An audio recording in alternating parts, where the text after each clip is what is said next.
Hello, my name is Ansar Ali from Ramanathapuram, Ervadi. நான் வந்து நண்பர் மூலியமாக கேள்விப்பட்டேன் ஆக்சி ப்ளஸை பற்றி. இருந்தாலும் வந்து ரிவ்யூவும் பார்த்தேன், யூடியூப்லேயும் பார்த்துருக்குறேன். எனக்கு ரொம்ப திருப்தியாக இருந்துச்சு.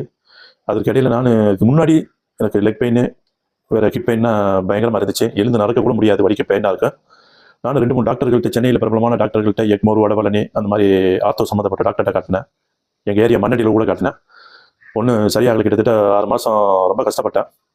நண்பர் மூலமாக கேள்விப்பட்டதுக்கப்புறம் டாக்டர் சிபிசார் பற்றி கேள்விப்பட்டதுக்கப்புறம் வந்து முதல் செக்ஷன்லேயே வந்து எனக்கு வந்து ரொம்ப திருப்தியாக போச்சு. 100% க்யூர் ஆன மாதிரி தெரிஞ்சு. அதுக்கப்புறம் செகண்டு, தேர்டு, ஃபோர்த்து, ஃபிஃப்த்துன்னு வந்து நல்லபடியாக ஆகிருக்குது. டாக்டருக்கு ரொம்ப ரொம்ப ப்ரே பண்ணுறேன் எல்லாருக்கும் வேண்டி, ஹெல்த்து ஆக்சி ப்ளஸ்க்காக. மற்றபடி நண்பர்கள்ட்ட நிறைய பேர் சொல்லியிருக்கேன். அவங்களும் 4-5 பேர் இங்கே வந்திருக்காங்க. வந்து அவங்களும் என்கிட்ட வந்து ரொம்ப தேங்க்ஸ்ன்னு சொல்லியிருக்காங்க. சிபிசாரை பற்றியும் சொல்லியிருக்காங்க, ஆக்சி ப்ளஸை பற்றியும் சொல்லியிருக்காங்க. அவங்களும் இன்ட்ரடியூஸ் நிறைய பேர் ரெஃபரும் பண்ணியிருக்கிறேன்னு சொல்லியிருக்காங்க. இது மூலிமா நான் சொல்ல வேண்டியது என்னவென்றா, சிபிசாருக்கு ரொம்ப தேங்க்ஸ் சொல்லணும். ரொம்ப கஷ்டப்பட்டேன். இப்போ நல்லபடியாக இருக்கிறேன், நல்லபடியாக ஆயிடுச்சு. இன்னும் சரியாயிடும்னு சொல்லியிருக்காங்க. ரொம்ப தேங்க்ஸ்.